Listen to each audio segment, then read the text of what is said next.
Welcome back, and thanks for listening to the Holy City Grind here in Charleston, South Carolina. Mm. It's a beautiful Monday, don't you think? Well, it's very humid in the low country. Time to hit the beach or pools. Question of the day is off. Will AI take over our jobs? Is your job safe? That's the million-dollar question, isn't it? Or maybe the will you still be able to afford a million-dollar house in Charleston question. We're diving deep into the AI Jobalooza.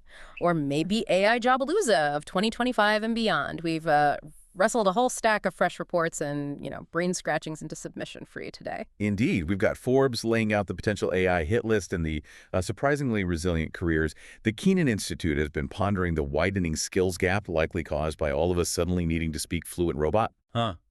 Fluent robot. And the party doesn't stop there. McKinsey dropped a hefty report on generative AI and the future of work. Prepare for some serious future shock. We've got insights into how AI is messing with, or maybe helping, our artistic and design pals, a more optimistic take on AI job creations from Edison and Black. And because we like to keep it real, we even brave the wild west of Reddit to see what the internet oracles are predicting. Our mission, as always, is to take this mountain of information and, well, turn it into something you can actually use. We want to cut through the techno-babble and, the fear-mongering to give you a clear picture of what jobs might be feeling a little nervous, what new gigs could be popping up, and what you should be thinking about to navigate this AI-infused world without needing to down a whole bottle of anxiety meds. Okay, let's unpack this because the speed of this AI evolution, feels like it's gone from zero to sentient chatbot in like 5 minutes. Yeah. We've seen tech disrupt before. Remember when ATMs were going to make all bank tellers obsolete? Spoiler. No, it didn't. But my small talk with the teller definitely decreased. But our sources suggest AI is operating on a whole different level of hold my algorithm. Absolutely. The Forbes articles pointed out that even in early 2025, Meta, that company where your aunt shares Minions memes, laid off a significant number of people. But here's the kicker. They immediately started aggressively hiring for AI roles. That kind of rapid pivot highlights just how quickly the priorities are shifting. Right. It's like one day you're optimizing spreadsheets, the next you're being told an AI can do it faster and with fewer coffee breaks. Shocking, I know. But, history has a funny way of repeating .ish.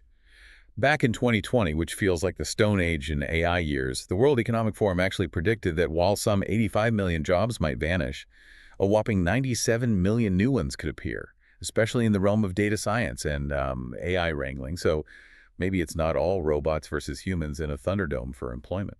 That longer-term perspective is crucial. While the immediate changes can feel, unsettling, previous technological revolutions have indeed led to the creation of entirely new job markets.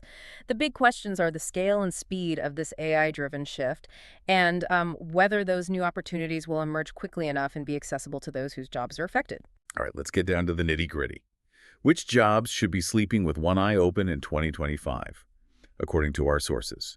Indeed compiled a list that's a real grab bag, from folks in manufacturing running machines to those in retail dealing with customer service and even sniffing out fraud. And apparently, if you drive for a living, you might want to start befriending these self-driving algorithms. Indeed's analysis really zeroes in on roles with lots of routine and repetitive tasks. Think basic data entry, crunching numbers, and visualizing that data areas where AI is becoming remarkably efficient. Financial analysts making projections, travel agents booking your less-than-romantic getaways, and even translators converting your vacation mishaps into the local tongue are also on the potentially impacted list. And in the office world, entry-level bookkeeping and accounting roles seem particularly vulnerable. Okay. And the potential chopping block extends beyond that, doesn't it?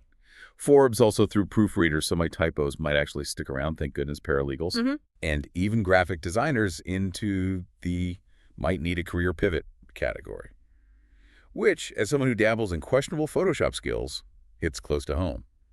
Then we bravely ventured into the Redditverse, where a user with the delightful name Nobody I Something posited that any job chained to a keyboard or mouse pad is in the danger zone. That includes graphic artists, copywriters, watch out, me, junior software developers, paralegals, and even junior accountants. They even went as far as suggesting diagnosticians in medicine could eventually be affected. Talk about a broad sweep. The keyboard or mousepad theory, while delivered with peak sarcasm, does point to a key area of AI impact: the processing and manipulation of digital information. The Goldman Sachs research we examined supports this for creative fields, estimating that generative AI could automate around a quarter of the tasks currently done by professional artists and designers. This includes things like changing colors, removing backgrounds, enhancing images, and even generating basic design elements. Which on one hand sounds like it could free up the creative geniuses to focus on the actual genius parts. Right.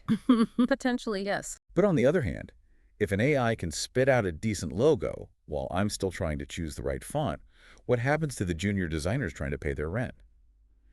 And Edison and Black's report noted that AI is already outperforming humans in some pretty serious areas like diagnosing medical conditions, translating speech, and doing your taxes. Maybe not that last one yet. Not quite taxes, but yeah. But still, that's beyond just automating the boring stuff. Exactly. Edison and Black specifically highlighted tasks like copying, pasting, transcribing, and typing as being highly susceptible to AI takeover. This reinforces the idea that the initial wave of AI disruption is likely to target tasks that follow clear rules, involve lots of data, and don't necessarily require significant human judgment or, nuanced understanding. All right, so that's the potential get-out-of-the-office card, courtesy of our robot overlords, assistants. But what about the good news? Which jobs are supposedly the heavily fortified castles against the AI siege, at least for now?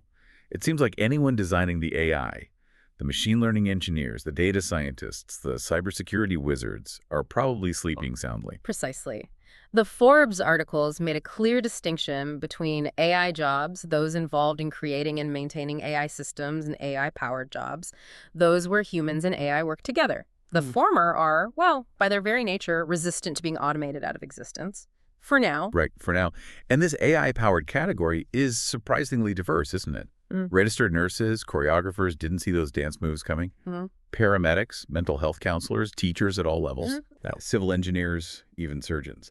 It seems like any role demanding a high degree of human expertise, that personal touch you can't quite code, or significant in-person interaction is considered relatively safe. Oh, and musicians and journalists made the list too. Guess my AI-generated haikus aren't putting me out of a job just yet. The common thread here is the need for uniquely human skills. Empathy, complex problem-solving, creativity in its more abstract and strategic sense, and the ability to make nuanced decisions in unpredictable real-world situations. Leadership roles also appear frequently on these safe lists, as do jobs in childcare and technical design fields like landscaping and architecture. Basically, roles that enable AI to function effectively and those that leverage AI as a tool without being fully replaced. Good news for the strategic wordsmiths out there, too, according to one insightful Redditor who believes the demand for top-notch artists and persuasive copy will actually increase. The thinking is, while AI can churn out the basics, really connecting with an audience still requires that human spark and strategic brain power. Right. That's a very insightful point. While the tools we use might evolve, the fundamental need for compelling and persuasive communication, or for artistic vision that truly resonates with people on an emotional level, isn't going anywhere. It suggests a shift in the nature of these roles rather than their outright disappearance. Okay, so jobs might be morphing more than just vanishing. That brings us to the whole new jobs and skills angle. The WEF, even before ChatGPT was the household name it is now, predicted almost 100 million new jobs in data science, AI development, and human-AI teamwork. That's a whole lot of fresh career paths. It is, and Forbes went even further, suggesting that by 2030, a staggering 85% of jobs could be roles we haven't even imagined yet. That really underscores how dynamic and, frankly, unpredictable this technological landscape is. Edison and Black were also optimistic about the rise of AI specialists, data scientists, machine learning engineers, and robotics engineers. So basically, if you can speak robot, you're probably in good shape. And a recurring theme across pretty much all our sources was the crucial need for upskilling, particularly in anything AI-related. Employers are already apparently giving bonus points to candidates who know their way around an algorithm or two. The Kenyon Institute's analysis certainly supports this, emphasizing that the major AI transformation is still on the horizon, creating significant uncertainty, but also highlighting the increasing value of skills in AI and big data. Upskilling isn't just a nice-to-have, it's rapidly becoming a must-have in many sectors. Yeah, definitely feels that way. And it's not just about the hardcore tech skills, is it? The Forbes piece on artists and designers pointed out that new skills like prompt engineering, basically, knowing how to sweet-talk the AI into doing your bidding, right, and understanding the ethical implications around AI-generated content are becoming vital for creative pros. It's a whole new kind of digital literacy. Precisely. As AI becomes more deeply integrated into our workflows, the ability to effectively communicate with and guide these systems will be a valuable asset across a wide range of professions. Which naturally leads us to the looming shadow of the skills gap. This year's WEF survey paints a pretty stark picture, with the vast majority of employers expecting AI to drive significant business changes, and a whopping 40% of core skills predicted to change within the next 6 years. That's a massive skills shakeup in a relatively short period. The Keenan Institute report touched on this as well, noting that while AI excels at tasks like analyzing unstructured data, translating languages, and generating code, it's not infallible. They point to the issue of AI hallucinations, or the generation of inaccurate information. This highlights the ongoing need for human oversight and critical evaluation of AI outputs. Good point. Don't want the robots making stuff up. And while AI investment hasn't triggered mass layoffs yet, it's already causing ripples in areas like computer programming and translation. Though even in those fields, the long-term outlook is still being debated. It feels like we're in this weird transitional phase where the potential is enormous, but the real-world impact on jobs is still taking shape. Kinda unsettling. The OpenAI study mentioned by the Keenan Institute offers a useful perspective here. Broad job displacement might be less likely in the immediate future than the automation of specific routine tasks within existing jobs. Their estimates suggest that a large percentage of U.S. workers will see at least some of their tasks impacted by AI, while a smaller but still significant portion could see half or more of their tasks automated. It's more about task evolution than wholesale job elimination for many. But the AI revolution isn't flipping a switch overnight, is it? Like, there are practical hurdles. Exactly. The Keenan Institute highlighted that practical considerations like cost, upfront investment, interest rates, and even a reluctance from leadership to enact large-scale layoffs can influence the pace of AI adoption. It's not just about the tech being ready, but about whether it makes economic and practical sense to roll it out widely right now. Right. The bean counters still have a say. And as AI adoption does accelerate, it's likely to widen existing skill gaps and create new demands for workers who possess the skills to effectively use and manage these AI tools. The Keenan Institute draws an interesting parallel to the introduction of the personal computer and the internet, where routine clerical work lost value, but new computing skills became highly sought after, often benefiting a different group of workers. The key difference now, as they emphasize, is the unprecedented speed of this transformation, demanding continuous monitoring and adaptation. And then there's generative AI, which feels like it's thrown a wild card into the deck. McKinsey's report really emphasized this, stating that it extends automation into areas we previously thought were uniquely human things like expertise, interaction, and even creativity. That's a bit of a game changer, isn't it?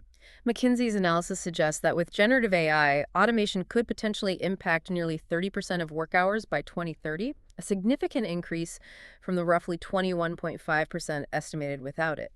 Interestingly, they identified sectors like STEM, education, creative industries, and business legal as experiencing the most rapid acceleration of this automation. But here's the twist, right? Those same sectors, STEM, creative fields, business, education, are also projected to see increasing labor demand, according to McKinsey. So it's not necessarily about entire job categories disappearing in these fields, Exactly. but rather a fundamental shift in the kind of work people will be doing.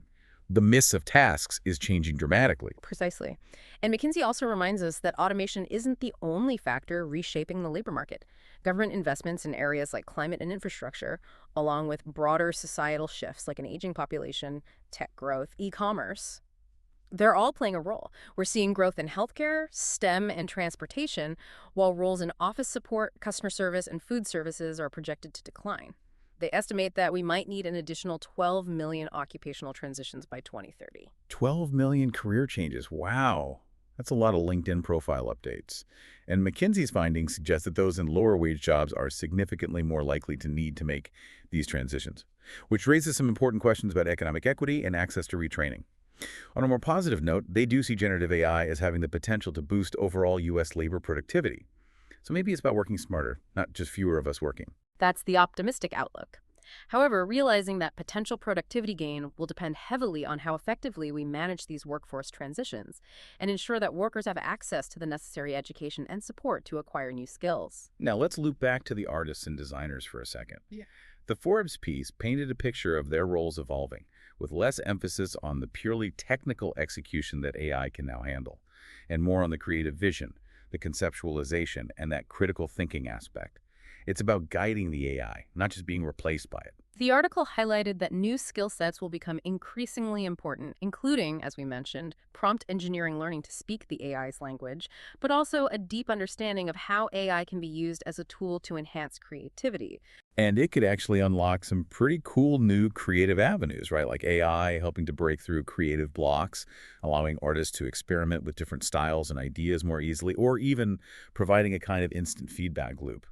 And the idea of human-AI collaboration leading to entirely new forms of art, like those AI-powered robotic arms creating sculptures. That's pretty wild to think about. It could really be a new era for creativity, a merging of human imagination and machine capabilities. The Forbes piece even suggests that this could lead to the emergence of entirely new artistic styles and movements, potentially redefining our fundamental understanding of what constitutes art in the first place. It's certainly a thought-provoking possibility. So if all this change is pretty much a given, what's the golden ticket? It keeps coming back to upskilling, doesn't it? Pretty much, Okay. yeah. Edison and Black were pretty clear that it's the key to both mitigating potential job losses and unlocking those emerging opportunities. It's not just about learning to code. It's about blending technical know-how with those uniquely human strengths like creativity, critical thinking, and even emotional intelligence. The McKinsey report also underscored the need for significant investment in workforce development, with employers focusing on hiring based on skills and competencies rather than just traditional qualifications. They also pointed to the potential of tapping into often overlooked talent pools and providing ongoing training to ensure the workforce can adapt to rapidly changing skill demands. And it sounds like this isn't something individuals can tackle in isolation. Our sources emphasize the need for collaboration between governments, educational institutions, and businesses to develop effective upskilling programs. It's a societal challenge, not just an individual one. And the underlying message seems to be, never stop learning, stay adaptable, and embrace that growth mindset. Easier said than done? Maybe. Absolutely. Continuous learning will be the cornerstone of navigating this evolving job market. And as Edison and Black pointed out, even recruiting agencies will play a crucial role in guiding job seekers toward those essential AI-related skills. Finally, we dipped our toes into the chaotic waters of Reddit. And it was, well, peak Reddit. Lots of agreement that many industries will feel the AI impact, especially those involving a lot of keyboard and mouse work. There was a healthy dose of skepticism about whether AI can truly be innovative or if it's just a really sophisticated remixing machine. And of course, the classic internet worry, the potential for an overwhelming flood of low-quality AI-generated content, or bullshit content, as they so eloquently put it. The Reddit discussions also highlighted the tension between businesses looking to cut costs by implementing AI solutions and the continued value placed on truly exceptional human talent. There was also a strong undercurrent of doubt regarding AI's ability to fully replicate human intellect, especially in high-stakes areas like medical diagnosis, where ethical and legal considerations are significant. And unsurprisingly, there was plenty of debate about the current level of AI hype versus its actual current capabilities. Always a fun topic online. Always. Yeah. So, to bring it all home, what are the key takeaways for you, our brilliant listener? It seems pretty clear that, yes, some jobs are definitely more vulnerable to AI in the near future, particularly those involving routine, data-intensive tasks. But this isn't just a story of job destruction. It's also about the creation of new opportunities and the transformation of existing roles through collaboration with AI. That's right. Your focus should probably be on understanding how AI might impact your specific field, proactively seeking out opportunities to upskill, whether that means diving into the technical aspects of AI or honing those uniquely human skills that remain highly valued, and being prepared to adapt to a constantly evolving landscape of work. And that leaves us with a final, perhaps slightly existential question for you to chew on. Given the incredibly rapid advancements in both AI capabilities and the job market, how will our fundamental definition of work itself need to evolve in the coming years? Beyond just earning a living, what core human needs does employment fulfill things like purpose, connection, personal development, and how might those needs be met in an increasingly AI-driven world? Something to contemplate until our next deep dive.